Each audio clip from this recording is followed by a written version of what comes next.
നമസ്കാരം. Spot live ആരംഭിക്കുകയാണ്. കോഴിക്കോട് മുക്കത്ത് ഹോട്ടലിലുണ്ടായ പീഡന ശ്രമം, അതിൽ ഹോട്ടൽ ജീവനക്കാരിയെ പീഡിപ്പിക്കാൻ ശ്രമിച്ച ഹോട്ടൽ ഉടമ, ഈ ഹോട്ടൽ ഉടമ അറസ്റ്റിലായിരുന്നു. ദേവദാസ് എന്ന ആളാണ് അറസ്റ്റിലായത്. ഈ കേസിലെ ഇര അവരിന്ന് ആശുപത്രി വിട്ടു എന്നുള്ളതാണ് ഏറ്റവും പ്രധാനപ്പെട്ട കാര്യം. അതിക്രൂരമായ മാനസിക പീഡനമാണ് തനിക്ക് അനുഭവിക്കേണ്ടി വന്നത് എന്നാണ് അതിജീവിത പറയുന്നത്. നിരന്തരം ഫോൺ ചെയ്തും മെസ്സേജ് അയച്ചും ശല്യം ചെയ്തിരുന്നു. പലതവണ ജോലി ഉപേക്ഷിച്ച് വീട്ടിൽ പോയി ബാൽക്കണിയിൽ ഇരുന്ന് ഗെയിം കളിക്കുന്നതിനിടെയാണ് ദേവദാസും രണ്ടുപേരും ചേർന്ന് റൂമിലെത്തിയത്. ഇവരുടെ കൈവശം മാസ്കും ടേപ്പും ഉണ്ടായിരുന്നു. കേസുമായി മുന്നോട്ടു പോകുമെന്നും യുവതി അറിയിച്ചു. ചികിത്സയിലായിരുന്നു ഈ യുവതി കോഴിക്കോട്ടെ ആശുപത്രിയിൽ. അതിനുശേഷം യുവതി ഇന്ന് ആശുപത്രി വിട്ടു. തുടർന്ന് തന്റെ വീട്ടിലേക്ക് പോകാനുള്ള തയ്യാറെടുപ്പിലാണ് ആ യുവതി തന്റെ അവസ്ഥ, താൻ അനുഭവിച്ച പ്രശ്നങ്ങൾ പങ്കുവച്ചു മാധ്യമങ്ങളോട്. അവരുടെ വാക്കുകളിലേക്ക്. 7:30 ആകുമ്പോൾ ജോലി കഴിഞ്ഞ് വന്നതാ. വന്നു കഴിഞ്ഞ് റൂമിലെത്തി കുളിച്ച് ഫ്രണ്ടിന്റെ ഡോറ് ലോക്ക് കുറച്ച് ഇങ്ങനെ ഇടുന്ന ലോക്ക് അതിനില്ല. അത് ഒരു അയൺ റോഡാ, തട്ടിയിടേണ്ട ലോക്ക. ഞാൻ കുളിച്ചിട്ട് രാത്രി ഒന്ന് ഇടാന്നൊക്കെ വിചാരിച്ച് കിടന്നത്. അപ്പോൾ ഫുഡൊക്കെ കഴിച്ച് ബാൽക്കണിയിൽ ഇരുന്ന് കുറച്ചു നേരം ഗെയിം കളിക്കായിരുന്നു. അപ്പൊ പെട്ടെന്ന് എന്റെ റൂമിന്റെ ലോക്ക് ആരോ തുറക്കുന്ന സൗണ്ട് ഇട്ടിട്ട് നോക്കിയപ്പോ ഒരു 3 നിഴലിങ്ങനെ വരുമായിരുന്നു. അപ്പൊ പെട്ടെന്ന് ആദ്യം തന്നെ ഇയാളെ വന്ന ദേവദാസ് എന്ന് പറഞ്ഞ അയാളുടെ കയ്യിലൊരു മാസ്ക് ടാപ്പൊക്കെ ഉണ്ടായിരുന്നു. അത് കണ്ടപ്പോ തന്നെ ഞാൻ അലറി കരയാൻ തുടങ്ങി. അടുത്ത് വീടൊക്കെ ഉണ്ടായിരുന്നു, അങ്ങോട്ട് നോക്കി ഉറക്കെ കരഞ്ഞപ്പോ എന്റെ കയ്യിൽ ഞാൻ ഗെയിം കളിക്കുമ്പോ ഓൾറെഡി സ്ക്രീൻ റെക്കോർഡ് ഇട്ടായിരുന്നു കളിക്കുന്നത്. അത് അയാളത് കൈ തട്ടിയപ്പോ ക്യാമറ ഓണായിട്ട് അയാളുടെ ഫേസൊക്കെ കയ്യിൽ വന്നു.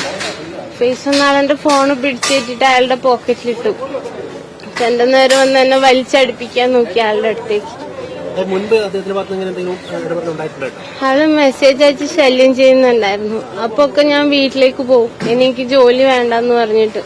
അപ്പൊ അയാൾ എന്നെ തിരിച്ച് മെസ്സേജ് അയച്ച് ഇനി ഇങ്ങനെ ഉണ്ടാവില്ല, നീ എന്റെ മോളെ പോലെയാന്നൊക്കെ പറഞ്ഞു വിളിക്കും. ഒരു വട്ടം ആള് വീട്ടിൽ വന്നിട്ട് എന്റെ കാല് പിടിച്ച് മാപ്പ് പറഞ്ഞു. അതെ, ഞാൻ അനുഭവിക്കുന്ന വേദനയുള്ള അയാൾ അറിയണം. മുക്കത്ത് പീഡന ശ്രമത്തിൽ ഇരയായ ഈ പെൺകുട്ടിയാണ് മാധ്യമങ്ങളോട് സംസാരിച്ചത്. നേരത്തെയും ഇത്തരത്തിലുള്ള ശ്രമങ്ങൾ ഇയാളുടെ ഭാഗത്തു നിന്നുണ്ടായിരുന്നു എന്നുള്ളതാണ് ഈ പെൺകുട്ടി വെളിപ്പെടുത്തുന്നത്. ഇവർ ആശുപത്രിയിൽ ചികിത്സയിലായിരുന്നു. മാനസികമായും ശാരീരികമായും തളർന്ന നിലയിലാണ് ഈ പെൺകുട്ടി എന്നുള്ളതാണ് ഏറ്റവും സങ്കടകരമായ കാര്യം. MS അനീഷ് കുമാർ വിവരങ്ങൾ പങ്കുവെക്കുകയാണ്. അനീഷ്, ഇതിപ്പോൾ പെൺകുട്ടി തുറന്നു പറയുകയാണ്, ഇത് ഇന്നും ഇന്നലെയും തുടങ്ങിയതല്ല, കാലങ്ങളായി ഉള്ള ശല്യമുണ്ട് ഇയാളുടെ ഭാഗത്ത് നിന്ന്, മെസ്സേജ് അയച്ചും മറ്റും ശല്യപ്പെടുത്താറുണ്ട് എന്ന്. അപ്പോൾ നമുക്കൊരു വളരെ പെട്ടെന്നുണ്ടായൊരു സംഭവമല്ല ഇത്, വർഷങ്ങളായി അല്ലെങ്കിൽ മാസങ്ങളായി ഉണ്ടായിരുന്ന സംഭവത്തിന്റെ തുടർച്ച എന്ന് വേണം മനസ്സിലാകാൻ.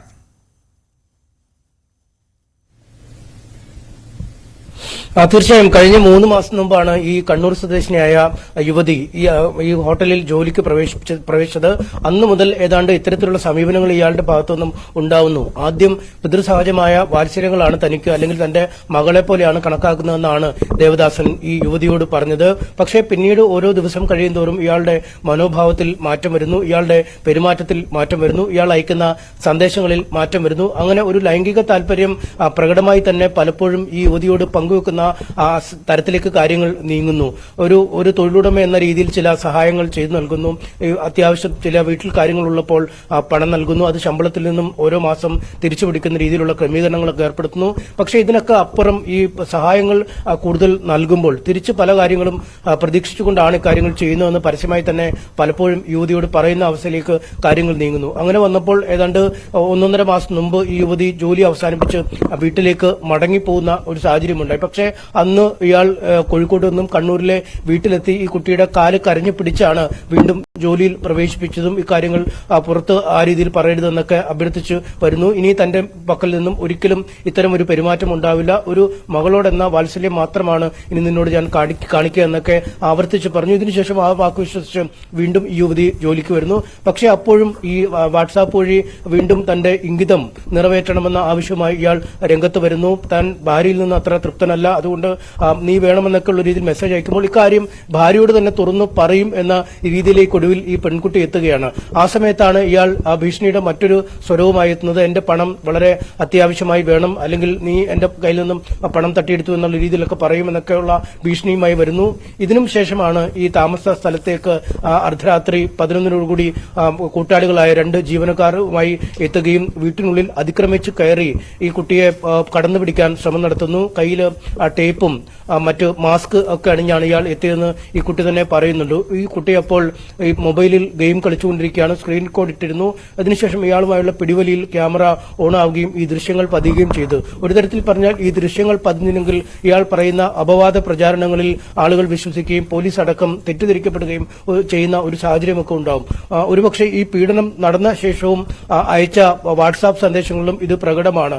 ഇതൊരു ആദ്യ ഡോസ് മാത്രമാണ് നിനക്ക് എന്ന രീതിയിലുള്ള വാട്സാപ്പ് സന്ദേശമാണ് അയച്ചത്. അതിനുശേഷം ഈ കുട്ടിക്ക് മറ്റുള്ള ചിലരുമായി ബന്ധമുണ്ട്, അല്ലെങ്കിൽ മറ്റു ചില വഴിവിട്ട പോക്കുണ്ടോ എന്ന തരത്തിലൊക്കെയുള്ള അപവാദ പ്രചരണം ഇയാളുടെ ഭാഗത്തുനിന്നും നിരന്തരം അഴിച്ചുവിടുന്ന ഒരു സാഹചര്യമൊക്കെ ഉണ്ടായി. പക്ഷേ ഈ സാമൂഹ്യ സമ്മർദ്ദം ശക്തമായി ഈ കുട്ടിയുടെ വീഡിയോ, കരയുന്ന വീഡിയോ, എന്നെ വിടൂ എന്ന് പറഞ്ഞ് അലറുന്ന ഒരു വീഡിയോ, അയാൾ എനിക്ക് മാനക്കേടാവും, നീ ബഹളം വെക്കരുതെന്ന് പറയുന്ന വീഡിയോ ഒക്കെ പുറത്തു വന്നതോടുകൂടിയാണ് ഒരു സാമൂഹ്യ സമ്മർദ്ദം പോലീസിന് മേൽ പോലും ഉണ്ടാവുകയും പോലീസ് പിന്നീട് വളരെ സമയബന്ധിതമായി നടപടി സ്വീകരിക്കാൻ തയ്യാറാവുകയും ഒക്കെ ചെയ്ത് അതിനുശേഷമാണ് പ്രതിയെ ഈ എറണാകുളത്തേക്കുള്ള യാത്രാമധ്യയെ കുന്നംകുളത്ത് വെച്ച് അറസ്റ്റ് ചെയ്യുകയും പിന്നീട് പോലീസ് സ്റ്റേഷനിൽ മുക്കത്തെത്തിക്കുകയും തെളിവെടുപ്പ് നടത്തുകയും റിമാൻഡിലേക്ക് മാറ്റുകയും ഒക്കെ ചെയ്ത് ഈ ആദ്യ പ്രതിയെ റിമാൻഡ് ചെയ്ത ശേഷമാണ് ജീവനക്കാരായ സുരേഷും റിയാസും താമരശ്ശേരി കോടതിയിൽ എത്തി കീഴടങ്ങുന്നത്.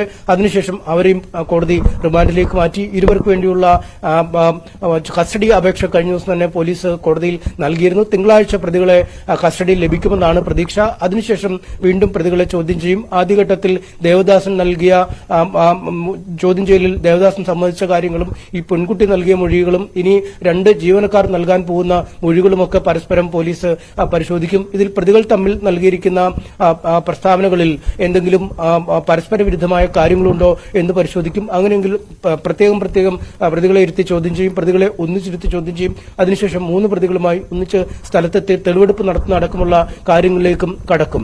ആദ്യഘട്ടത്തിൽ പോലീസ് 3 വട്ടമാണ് ഈ യുവതിയുടെ മൊഴി രേഖപ്പെടുത്തിയത്. പിന്നീട് മജിസ്ട്രേറ്റ് എത്തി രഹസ്യമൊഴി രേഖപ്പെടുത്തി അതും കൈമാറിയിട്ടുണ്ട്. എന്തായാലും അതടക്കമുള്ള നിയമ നടപടിക്രമങ്ങൾ ഒരു വശത്ത് മുന്നോട്ട് പോകുമ്പോൾ ഒത്തുതീർപ്പ് ശ്രമങ്ങൾ അല്ലെങ്കിൽ പ്രലോഭനങ്ങൾ എന്നൊക്കെയുള്ള രീതിയിൽ ഒരുപാട് കാര്യങ്ങൾ ദേവദാസിന്റെ ഭാഗത്തു നിന്നും പിന്നീട് അല്ലെങ്കിൽ ദേവദാസിനോട് അടുത്ത വൃത്തങ്ങളൊക്കെ നടത്തുന്നുണ്ട് എന്ന വിവരങ്ങൾ നമുക്ക് നേരത്തെ ലഭിച്ചിരുന്നു. പക്ഷേ അത്തരം യാതൊരു ഒത്തുതീർപ്പുകൾക്കും ഇനി വഴങ്ങില്ല. താൻ അനുഭവിച്ച വേദന, അതേ വേദന ദേവദാസിനെയും അനുഭവിക്കണം എന്ന ഒരു നിശ്ചയദാർഢ്യത്തോടുകൂടിയാണ് ആ കുട്ടി ഇന്ന് ആശുപത്രിയിൽ നിന്നും വീട്ടിലേക്ക് മടങ്ങുന്നത്. നമുക്ക് കാണാം, സ്ട്രെച്ചസിൽ ശരീരമാസകലം വേദനയോടുകൂടിയാണ് അത് മടങ്ങുന്നത്.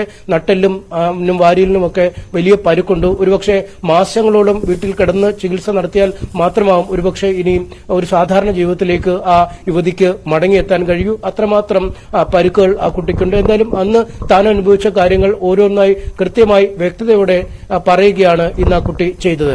ഈ മറ്റൊരു പ്രധാനപ്പെട്ട കാര്യം, ഈ പെൺകുട്ടിയെ നേരത്തെ ഇയാൾ ഇത്തരത്തിൽ പീഡിപ്പിക്കാൻ ശ്രമിച്ചിരുന്നു. പിന്നീട് പല സ്വാധീനങ്ങൾക്ക് വശമതയായി പെൺകുട്ടി വരികയാണ്. ഇവൾ ഇത്തരത്തിൽ നേരത്തെ പ്രതീക്ഷിച്ചിരുന്നു അല്ലേ? അതുകൊണ്ടാണല്ലോ മൊബൈൽ ഫോണിൽ സ്വാഭാവികമായും സ്ക്രീൻ റെക്കോർഡൊക്കെ ഇട്ട് ഗെയിം കളിച്ചുകൊണ്ടിരുന്നത്. ഏത് നിമിഷവും തനിക്ക് നേരെ ഒരു അക്രമം ഉണ്ടാകാം എന്ന് ഈ പെൺകുട്ടി പ്രതീക്ഷിച്ചിരുന്നു എന്ന് വേണ്ടേ മനസ്സിലാക്കാൻ. അതിനുള്ള മുൻകരുതലായാണ്, അല്ലെങ്കിൽ ഇതിനുള്ള തെളിവുകൾ ശേഖരിക്കാനായാണ് ഇത്തരത്തിൽ പെൺകുട്ടി മൊബൈലിന്റെ സ്ക്രീൻ റെക്കോർഡ് ഓൺ ചെയ്തിട്ടത് എന്നും കരുതേണ്ടേ? അങ്ങനെയും പെൺകുട്ടി പറയുന്നുണ്ടോ?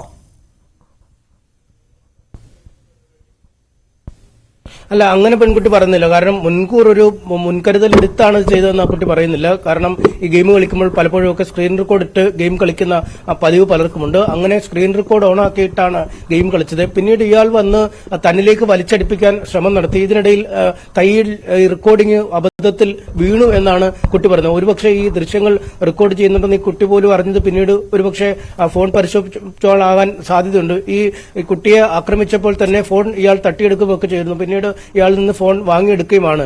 ഈ പ്രതിയും ഒരുപക്ഷെ കരുതി കാണില്ല ഇത്തരത്തിൽ ഈ സ്ക്രീൻ റെക്കോർഡ് അല്ലെങ്കിൽ ഈ മൊബൈൽ ഫോണിന്റെ ഈ ദൃശ്യങ്ങൾ തെളിവായി മാറുമെന്ന്. അതുകൊണ്ടായിരിക്കുമല്ലോ ആശുപത്രിയിൽ പ്രവേശിച്ച ശേഷവും നിനക്ക് ആദ്യ ഡോസ് പണി തന്നു എന്ന രീതിയിലുള്ള സന്ദേശം അയക്കാൻ കാരണം. ഈ കുട്ടി പറയുന്ന അനുസരിച്ച് ഒച്ച വെച്ച് ബഹളം വെച്ച് കഴിഞ്ഞിട്ടാണ് ഒരുപക്ഷെ അയൽക്കാരൊക്കെ സ്ഥലത്തേക്ക് എത്തുകയും എല്ലാവരും എത്തുമ്പോൾ ഈ പ്രതി ആദ്യം അയൽക്കാരോടക്കം കള്ളത്തരം പറഞ്ഞു എന്നാണ് അറിയാൻ കഴിയുന്നത്.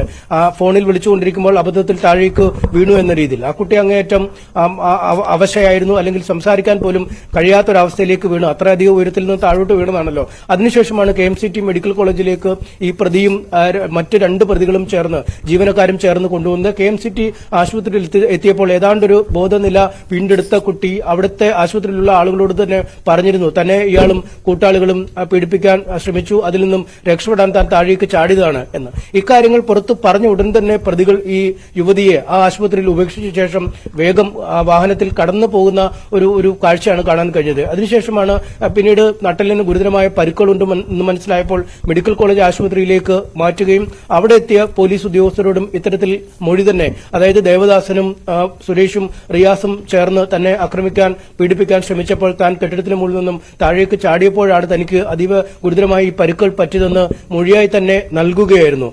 അതിനുശേഷമാണ് പോലീസ് ഇക്കാര്യത്തിൽ കേസെടുക്കുകയും അന്വേഷണം ആരംഭിക്കുകയും ഒക്കെ ചെയ്തത്. പക്ഷേ ആദ്യഘട്ടത്തിൽ പോലീസിന്റെ ഭാഗത്തുനിന്നും ചില വീഴ്ചകൾ ഉണ്ടായി എന്നാണ് കുടുംബം നേരത്തെ ആരോപിച്ചത്. കാരണം ഈ മുകളിൽ നിന്ന് താഴേക്ക് വീണു എന്ന ഈ ദേവദാസിന്റെ ഒരു വാക്കുകൾ അടിസ്ഥാനപ്പെടുത്തിയുള്ള FIR, അല്ലെങ്കിൽ ആ ഒരു ഭാഗത്തോട് ചേർന്ന് നിൽക്കുന്ന FIR ആണ് ആദ്യം തയ്യാറാക്കിയതെന്ന ആക്ഷേപമുണ്ട്. ഈ കുട്ടി കൃത്യമായി തന്നെ ആക്രമിക്കാൻ വന്നപ്പോൾ പ്രാണരക്ഷാർത്ഥം താൻ താഴേക്ക് ചാടിയതാണ് എന്നൊക്കെ പറഞ്ഞെങ്കിലും അക്കാര്യങ്ങൾ ഉൾപ്പെടുത്തിയില്ല എന്നൊരു പരാതി ഈ കുടുംബത്തിനുണ്ടായിരുന്നു. പക്ഷേ പിന്നീട് ആ പരാതി പരിഹരിക്കപ്പെട്ടിരിക്കുന്നു. ഇപ്പോൾ ആത്മരക്ഷാർത്ഥം ചാടിയതാണ്, അതിക്രമിച്ച് വീട്ടിനുള്ളിൽ കയറി സ്ത്രീത്വത്തെ അപമാനിക്കാൻ ശ്രമിച്ചു എന്നടക്കമുള്ള വകുപ്പുകളൊക്കെ ഈ കേസിൽ ഉൾപ്പെടുത്തുകയും ചെയ്തിട്ടുണ്ട്. എന്തായാലും കൃത്യമായ ഒരു അന്വേഷണം ആ രീതിയിൽ തന്നെ മുന്നോട്ട് പോകണം എന്നൊരു ആഗ്രഹമാണ് ആ കുടുംബത്തിനുള്ളത്. അതിനായി പോലീസിന് അന്വേഷണം കാര്യക്ഷമമാണ് എന്നുള്ള വിശ്വാസം ആ പെൺകുട്ടി ഈ കുടുംബത്തിന്റെ പരാതി പങ്കുവെക്കുന്നുണ്ടോ അനീഷ്?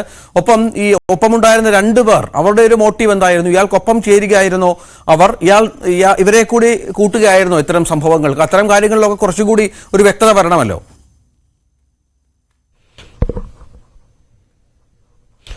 അയാളെ കൂടെ കൂട്ടാനുള്ള എന്താണ് കാരണം എന്നതിനെക്കുറിച്ച് ഇപ്പോഴും വ്യക്തമല്ല. അതിനെക്കുറിച്ച് കൃത്യമായി പ്രതികളോട് തന്നെ ചോദ്യം ചെയ്യേണ്ടി വരും. അവരെ പക്ഷേ ചോദ്യം ചെയ്യാനായി ഇതിനകം കിട്ടിയിട്ടില്ല. കാരണം താമരശ്ശേരി കോടതിയിൽ നേരിട്ട് ഹാജരായ പ്രതികളെ റിമാൻഡ് ചെയ്യുകയായിരുന്നു. അവർക്ക് വേണ്ടിയുള്ള കസ്റ്റഡി അപേക്ഷ കഴിഞ്ഞ ദിവസം നൽകി. തിങ്കളാഴ്ച പ്രതികളെ കസ്റ്റഡിയിൽ കിട്ടും. അപ്പോഴാവും കൃത്യമായി എന്ത് കാരണത്താലാണ് ഇയാളുടെ കൂടെ പോയത്, അല്ലെങ്കിൽ ഇയാൾ എന്ത് കാരണത്തിന് വേണ്ടിയാണ് ഈ പ്രതികളെ കൂട്ടി ഈ വീട്ടിലേക്ക് പോയത് എന്നതിനെക്കുറിച്ച് വ്യക്തത ലഭിക്കും. പക്ഷേ നമുക്കോട് നേരത്തെ കുടുംബം സംസാരിച്ചപ്പോൾ ചില കാര്യങ്ങൾ പറഞ്ഞിരുന്നു. കാരണം ഈ ഭാര്യയ്ക്ക് ഒരു ശസ്ത്രക്രിയ കഴിഞ്ഞിരിക്കുന്നു, അതുകൊണ്ട് ലൈംഗികപരമായി തൃപ്തിപ്പെടുത്താൻ ഭാര്യയ്ക്ക് കഴിയില്ല, അതുകൊണ്ട് എന്നോട് സഹകരിക്കണം എന്നൊക്കെയാണ് ഇയാൾ മെസ്സേജ് അയച്ചത്. അന്ന് തന്നെ ഈ അയാളുടെ വാക്കുകളിൽ പ്രകോപിതയായ യുവതി അയാളോട് വളരെ മോശമായി സംസാരിക്കുകയും ഇനിയും ഇത്തരം കാര്യങ്ങളുമായി മുന്നോട്ട് വന്നാൽ ആ കാര്യം ഭാര്യയുടെ ശ്രദ്ധയിൽപ്പെടുത്തും, ഭാര്യയോട് ഇക്കാര്യങ്ങൾ മെസ്സേജ് അടക്കം പറയുമെന്ന് ചൂണ്ടിക്കാട്ടിയിരുന്നു. അതുകൊണ്ട് തന്നെ ഈ പീഡിപ്പിക്കാൻ മാത്രമാണോ അതോ വകവരുത്താനുള്ള ഒരു തയ്യാറെടുപ്പിലാണോ വന്നത് എന്ന സംശയം കുടുംബത്തിനുണ്ടായിരുന്നു. അതാണ് അവർ നേരത്തെ സൂചിപ്പിച്ചത്. ഇപ്പോൾ തുടരുക. പെൺകുട്ടി മാധ്യമങ്ങളോട് സംസാരിച്ചിരുന്നു. വളരെ കൃത്യമായി തന്നെ തനിക്ക് അനുഭവിക്കേണ്ടി വന്ന പ്രശ്നങ്ങളെക്കുറിച്ച് അവൾ പറഞ്ഞു. മാനസികമായും ശാരീരികമായും ഒരുപാട് സങ്കടത്തിലാണ് എന്ന് വ്യക്തമാക്കുകയാണ്. നേരത്തെയും ശ്രമങ്ങൾ ഉണ്ടായിരുന്നു. മെസ്സേജുകൾ അയച്ച് തന്നെ ആ തരത്തിൽ പ്രലോഭിപ്പിക്കാൻ ശ്രമിച്ചിരുന്നു, ഭീഷണിപ്പെടുത്താൻ ശ്രമിച്ചിരുന്നു എന്നും പെൺകുട്ടി പറയുന്നുണ്ട്. അവരുടെ വാക്കുകളിലേക്ക് ഒരിക്കൽ കൂടി. 7:30 ആകുമ്പോൾ ജോലി കഴിഞ്ഞ് വന്നതാ. വന്നു കഴിഞ്ഞ് റൂമിലെത്തി കുളിച്ച് ഫ്രണ്ടിന്റെ ഡോറ് ലോക്ക് കുറച്ച് ഇങ്ങനെ ഇടുന്ന ലോക്ക് അതിനില്ല, അത് ഒരു അയൺ റോഡാ, തട്ടിയിടേണ്ട ലോക്ക. ഞാൻ കുളിച്ചിട്ട് രാത്രി ഒന്ന് ഇടാന്നൊക്കെ വിചാരിച്ച് കിടന്നത്. അപ്പോൾ ഫുഡൊക്കെ കഴിച്ച് ബാൽക്കണിയിൽ ഇരുന്ന് കുറച്ചു നേരം ഗെയിം കളിക്കായിരുന്നു. അപ്പോൾ പെട്ടെന്ന് എൻ്റെ റൂമിന്റെ ലോക്ക് ആരോ തുറക്കുന്ന സൗണ്ട് കേട്ടിട്ട് നോക്കിയപ്പോൾ ഒരു 3 നേരം ഇങ്ങനെ വരുമായിരുന്നു. അപ്പോൾ പെട്ടെന്ന് ആദ്യം തന്നെ ഇയാളെ വന്ന ദേവദാസ് എന്ന് പറഞ്ഞ അയാളുടെ കയ്യിലൊരു മാസ്കിന്റെ ആപ്പൊക്കെ ഉണ്ടായിരുന്നു. അത് കണ്ടപ്പോൾ തന്നെ ഞാൻ അലറി കരയാൻ തുടങ്ങി. അടുത്ത് വീടൊക്കെ ഉണ്ടായിരുന്നു, അങ്ങോട്ട് നോക്കി ഉറക്കെ കരഞ്ഞപ്പോൾ എൻ്റെ കയ്യിൽ ഞാൻ ഗെയിം കളിക്കുമ്പോൾ ഓൾറെഡി സ്ക്രീൻ റെക്കോർഡ് ഇട്ടായിരുന്നു കളിക്കുന്നത്. അയാളത് കൈ തട്ടിയപ്പോൾ ക്യാമറ ഓണായിട്ട് അയാളുടെ ഫേസൊക്കെ കയ്യിൽ വന്നു. ഫേസ് ഒന്ന് അയാളുടെ ഫോണ് പിടിച്ചേറ്റിട്ട് അയാളുടെ പോക്കറ്റിലിട്ടു. രണ്ടു നേരം വന്ന് എന്നെ വലിച്ചടിപ്പിക്കാൻ നോക്കി അയാളുടെ അടുത്തേക്ക്. മുൻപ് അദ്ദേഹത്തിന്റെ ഭാഗത്ത് ഇങ്ങനെ എന്തെങ്കിലും ഇടപെടൽ ഉണ്ടായിട്ടുണ്ടോ? ആള് മെസ്സേജ് അയച്ച് ശല്യം ചെയ്യുന്നുണ്ടായിരുന്നു. അപ്പൊ ഒക്കെ ഞാൻ വീട്ടിലേക്ക് പോകും, എനിക്ക് ജോലി വേണ്ടെന്ന് പറഞ്ഞിട്ട്. അപ്പൊ അയാൾ എന്നെ തിരിച്ച് മെസ്സേജ് അയച്ച് ഇനി ഇങ്ങനെ ഉണ്ടാവില്ല, നീ എന്റെ മോളെ പോലെയാന്നൊക്കെ പറഞ്ഞു വിളിക്കും. ഒരു വട്ടം ആള് വീട്ടിൽ വന്നിട്ട് എന്റെ കാല് പിടിച്ച് മാപ്പ് പറഞ്ഞു. നിയമപരമായിട്ട് മുന്നോട്ട് പോകാൻ തന്നെയാണ് ഉദ്ദേശിക്കുന്നത്. അതെ, ഞാൻ അനുഭവിക്കുന്ന വേദനയുള്ള അയാൾ അറിയണം. അനീഷ്, ഈ പെൺകുട്ടിയുടെ ആരോഗ്യനില അവർ സംസാരിക്കുമ്പോൾ ഇപ്പോഴും വല്ലാതെ കിതയ്ക്കുന്നുണ്ട്. അവർക്ക് കാര്യങ്ങളൊക്കെ തുറന്നു പറയാൻ ഒരു പ്രയാസം പോലെ, അല്ലെങ്കിൽ എന്തോ ഒരു പേടിപ്പെടുത്തുന്ന എന്തോ എന്ന് നമുക്കറിയാം. മാനസികനിലയൊക്കെ അത്തോളം പ്രശ്നമായിരിക്കാം. അങ്ങനെ തന്നെയാണോ ഉള്ളത്? കൂടുതൽ ചികിത്സ ഇവർക്ക് ആവശ്യമുണ്ടോ? വീട്ടിലേക്ക് മടങ്ങുകയാണോ? ഈ പോലീസും കേസുമായി ബന്ധപ്പെട്ട കാര്യങ്ങൾ ശക്തമായി തന്നെ മുന്നോട്ട് കൊണ്ടുപോകും. പലവിധ പ്രലോഭനങ്ങൾ അല്ലെങ്കിൽ ഈ കേസിൽ നിന്ന് പിൻവലിപ്പിക്കാനൊക്കെയുള്ള ശ്രമങ്ങൾ ഉണ്ടായിരുന്നു നേരത്തെ എന്നുള്ള ആക്ഷേപങ്ങളൊക്കെ ഉണ്ടായിരുന്നു. സമൂഹത്തിൽ ഈ പറഞ്ഞതുപോലെ നല്ല സാമ്പത്തിക സ്ഥിതിയൊക്കെയുള്ള ഒരാളാണ് ഈ പ്രതി എന്ന് പറയുന്നത്. അതിനൊന്നും വഴങ്ങില്ല എന്ന് തന്നെ വളരെ വ്യക്തമായി തന്നെ പറയുകയാണോ പെൺകുട്ടി?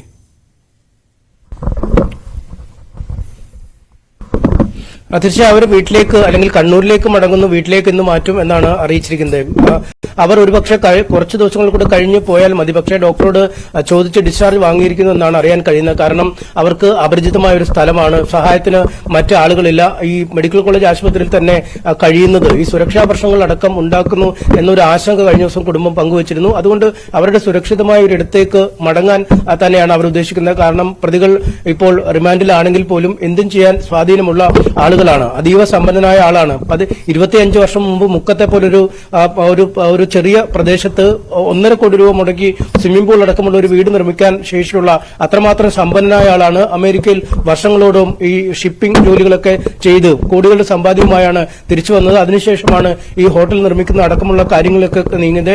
പ്രാദേശിക രാഷ്ട്രീയ നേതൃത്വവുമായൊക്കെ വലിയ ബന്ധം സൂക്ഷിക്കുന്ന ആൾ കൂടിയാണ്. അതുകൊണ്ട് അങ്ങേയറ്റം സമ്പന്നനായ പ്രബലനായ ഒരാളാണ് പ്രതി എന്നുള്ളതുകൊണ്ട് തന്നെ അയാൾക്ക് സ്വാധീനമുള്ള മേഖലയിൽ നിന്നും തങ്ങളുടെ സ്വാധീനമുള്ള ഇടത്തേക്ക് പോവുക എന്ന ഒരു രീതിയിൽ തന്നെയാണ് കുടുംബം. അത് ഇന്നലെ തന്നെ പോകുന്നതിനുള്ള ചില ആലോചനകൾ ഉണ്ടായിരുന്നു, പക്ഷേ ഇന്ന് ചോദിച്ചു വാങ്ങിച്ചു പോവുകയാണ്. പക്ഷേ വീട്ടിൽ ചെന്നാലും ഒരു സാധാരണ ജീവിതത്തിലേക്ക് മടങ്ങിയെത്താൻ ഏറെ നാളുകൾ വേണ്ടിവരും. കിടക്കയിൽ നിന്നും എഴുന്നേക്കാൻ പോലും ഇപ്പോൾ കഴിയാത്ത ഒരു സാഹചര്യമാണുള്ളത്.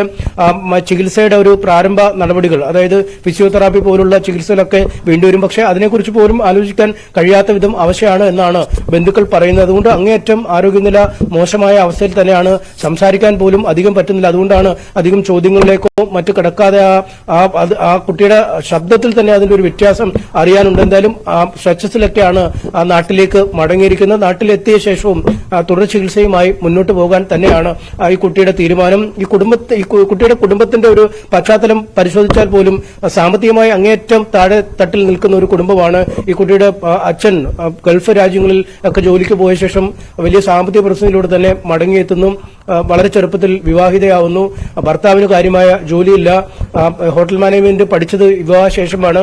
അതിനുശേഷം ഈ മൂന്നാർ പോലെയുള്ള ഇടങ്ങളിലൊക്കെ ജോലിക്ക് പോകുന്നു. അതിനുശേഷമാണ് ഈ പുതിയൊരു ഹോട്ടൽ തുടങ്ങുമ്പോൾ അതിന്റെ ഒരു നല്ല ഓഫർ ആയിരിക്കും, അല്ലെങ്കിൽ കണ്ണൂരിൽ നിന്നും ഏതാണ്ട് ഒരു അടുത്ത ജില്ല എന്ന രീതിയിൽ ഇടയ്ക്കിടയ്ക്ക് വീട്ടിൽ പോയി വരാനുള്ള സൗകര്യം, ഇയാളുടെ വളരെ ഹൃദയാവർജകമായ ആദ്യഘട്ടത്തിലെ പെരുമാറ്റം, പിതൃസഹജമായ വാത്സല്യം പ്രകടമാക്കുന്നുവെന്ന് പലവട്ടം പറയുന്നു. ഇങ്ങനെ പല ഘടകങ്ങൾ കണക്കിലെടുത്താണ് കോഴിക്കോട്ട് മുക്കം പോലുള്ള ഒരിടത്തെ ഹോട്ടലിലേക്ക് ഈ യുവതി ജോലിക്ക് വരുന്നത്. പക്ഷേ ആദ്യം മുതൽ തന്നെ അങ്ങേയറ്റം മോശമായ, അല്ലെങ്കിൽ ആദ്യം അങ്ങേയറ്റം അനുതാപപൂർവമായ പെരുമാറ്റം, ഈ സഹായത്തിന് സന്നദ്ധത കാണിക്കുന്ന കോടീശ്വരനായ ഒരു തൊഴിലുടമ എന്ന രീതിയിലൊക്കെ നിന്ന് നല്ലപിള്ള ചമഞ്ഞെന്നയാൾ പിന്നീട് അയാളുടെ സ്വഭാവം മാറുന്നു, പെരുമാറ്റം മാറ്റുന്നു, സംസാര രീതി മാറുന്നു, മെസ്സേജുകൾ അയക്കുന്നതിലെ രീതികൾ മാറുന്നു. അങ്ങനെയാണ് മറ്റൊരു തലത്തിലേക്ക് കടന്നത്. ഈ കുട്ടിയുടെയും കുടുംബത്തിന്റെയും ഒക്കെ അരക്ഷിതാവസ്ഥ, അല്ലെങ്കിൽ സാമ്പത്തികമായുള്ള പിന്നോക്കാവസ്ഥ, സാമ്പത്തികമായ പ്രതിസന്ധിയൊക്കെയാണ് ഈ പ്രതി ആദ്യഘട്ടത്തിൽ മുതലെടുത്തത്. എന്നാൽ കൃത്യമായ നിലപാടുകൾ ഈ ട്രാക്ക് മാറി പോകുമ്പോഴൊക്കെ, അല്ലെങ്കിൽ അദ്ദേഹത്തിന്റെ സംസാരത്തിന്റെ, അയാളുടെ സംസാരത്തിന്റെ ദിശ മാറുമ്പോഴൊക്കെ കൃത്യമായി തിരിച്ചറിയുകയും അതിനുള്ള മെസ്സേജുകളും സന്ദേശങ്ങളും അല്ലെങ്കിൽ അതിനുള്ള മറുപടികളൊക്കെ നൽകുകയും ചെയ്തു തന്നെയാണ് പോകുന്നത്. അതുകൊണ്ടാണ് ജോലി രാജിവെച്ച് വീട്ടിലേക്ക് പോകേണ്ടി വരികയും അവിടെ പോയി ഇയാൾ കാല് പിടിച്ച് വീണ്ടും ജോലിയിലേക്ക് വരണമെന്ന ആവശ്യം ഉന്നയിക്കുകയും ചെയ്തു. കാരണം ജോലിയിൽ വലിയ സമർത്ഥയാണ് എന്നാണ് ഇയാൾ തന്നെ പലവട്ടം പറഞ്ഞിരിക്കുന്നത്. മെസ്സേജുകളിലൊക്കെ ചിലപ്പോൾ പുകഴ്ത്തി ഈ സങ്കേതത്തിന്റെ മാലാഖ എന്നൊക്കെയാണ് മെസ്സേജ് അയക്കുന്നത്. അത്രമേൽ ഈ കുട്ടിയുടെ പിന്നാലെ നടക്കുന്ന ഒരു അവസ്ഥയിലേക്ക് ഈ തൊഴിലുടമ എത്തിയിരുന്നു. എന്തായാലും സുരക്ഷിതമായ ഒരു സാഹചര്യം നോക്കി തന്നെയാണ് ഇപ്പോൾ ഡിസ്ചാർജ് വാങ്ങി ആ കുട്ടി സ്വദേശമായ കണ്ണൂരിലേക്ക് പോയിരിക്കുന്നത്. MS സുരേഷ് കുമാറാണ് വിവരങ്ങൾ പങ്കുവച്ചത്. ഏതായാലും ആ പെൺകുട്ടിയുടെ വെളിപ്പെടുത്തലുകൾ, അവർ പറയുന്ന കാര്യങ്ങളൊക്കെ അവർ നേരിട്ട ശാരീരികവും മാനസികവുമായ പീഡന ശ്രമങ്ങൾക്കുള്ള ഉദാഹരണമാണ്. പക്ഷേ കേസുമായി വളരെ ശക്തമായി തന്നെ മുന്നോട്ട് പോകും എന്ന് അവർ അസന്നിഗ്ധമായി വ്യക്തമാക്കുന്നുണ്ട്. MS സനീഷ് കുമാർ വിവരങ്ങൾ പങ്കുവച്ചു.